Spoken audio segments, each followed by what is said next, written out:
What's up, guys? So I'm here at Mercedes-Benz, just dropping the van off to do a quick service. I'm doing an emissions update, so I just was walking around trying to get some steps in for the day, and hopefully they'll give me a call soon and we'll be able to go pick up the van and get moving on to St. George. All right, guys, we did it. I just picked up the van after like a day and a half worth of waiting. Finally picked it up, got it fully updated. So now we're gonna take it down to St. George and we'll see how she does on her first maiden voyage, a big long road trip. So we're just picking out organizers for today. Try and get some of the small things in the van taken care of so they're not sliding around. We're in Walmart once again. We just picked up some blackout curtains so that we can hide some of the windows in the van. So we spent just a few minutes looking at all of these wonderful options in this Walmart aisle for curtains to make sure nobody can see into the van. It will be really important at night because if the light's on in the van at night, then everybody can see everything. And so we're just trying to make sure that we have blackout curtains that covers everything so that if we do decide to like camp somewhere with a lot of people, nobody will be able to like look in. We can just have our own like little space. Okay, today it's Monday. Welcome. We are going to finally do some buttoning up stuff. We've been kind of had a weird schedule since we've been in St. George. We're going to be doing like a lot of little things. There's nothing like super major that needs to be done, just a lot of like little things kind of buttoning everything up so we can get on the road in 2 weeks. Yeah, so we've been here for 2 weeks. We've done a lot with the van. We've cleaned a lot of things out, started to organize, but today is the day that we're going to go through like the pantry, the fridge, kind of the stuff that we just threw in the van because we were like, we'll have time to go through it.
Okay, Nick, what's going on?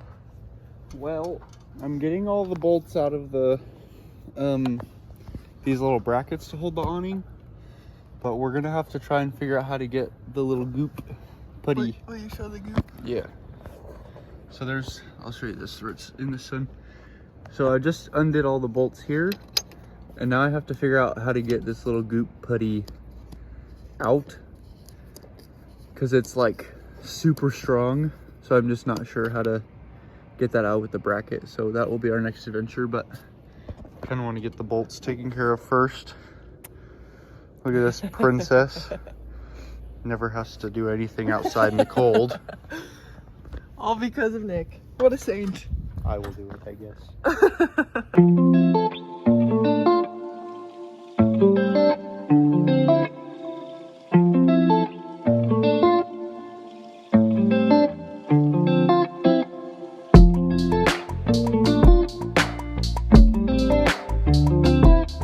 Okay guys, we're gonna put the water tank on the van today, so I'm gonna pull it over and then I'll go through the parts and stuff that we're gonna go through, and then I'll hopefully show you a little time lapse of what I'm doing and hopefully we can get it done.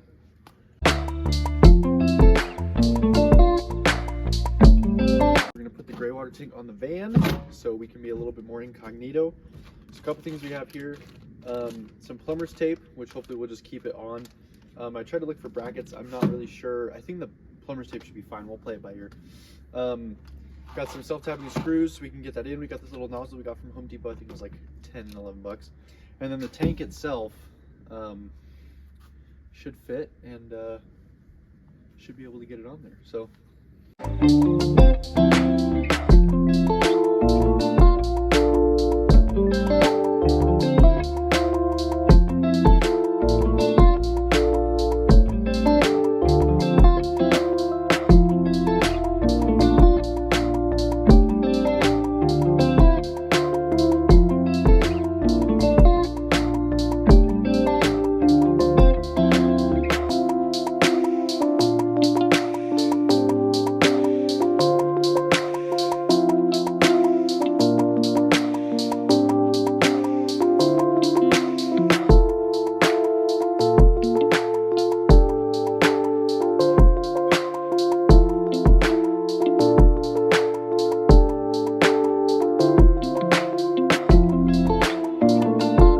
finished putting the water tank in, so I'm just gonna give you a quick walkthrough of what I worked on.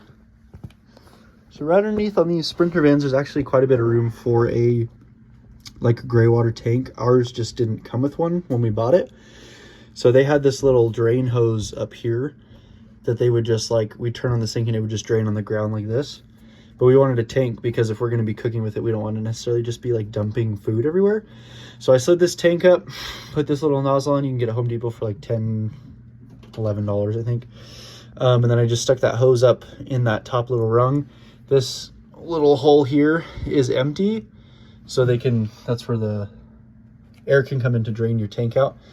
And then up to hold it on, I just took some plumber's tape, so self-tapping screws, and drilled it into the sidewall here. And then the other way that it's secured on, hopefully you guys can see this, but is if we go up through here on the fuel tank, there's that little bolt up there to hold the fuel tank on. So I just put that little guy on there, and yes, it looks loose, but I promise it's very tight. So it's the same thing on the other one as well. So not a terrible install. Definitely not the most simple.